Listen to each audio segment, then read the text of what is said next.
ज़बूर पहला बाब।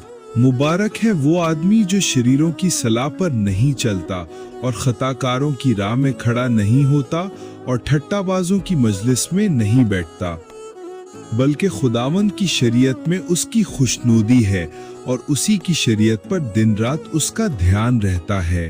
वो उस दरख्त की मानिंद होगा जो पानी की नदियों के पास लगाया गया है, जो अपने वक्त पर फलता है और जिसका पत्ता भी नहीं मुरझाता। सो जो कुछ वो करेगा बारवर होगा।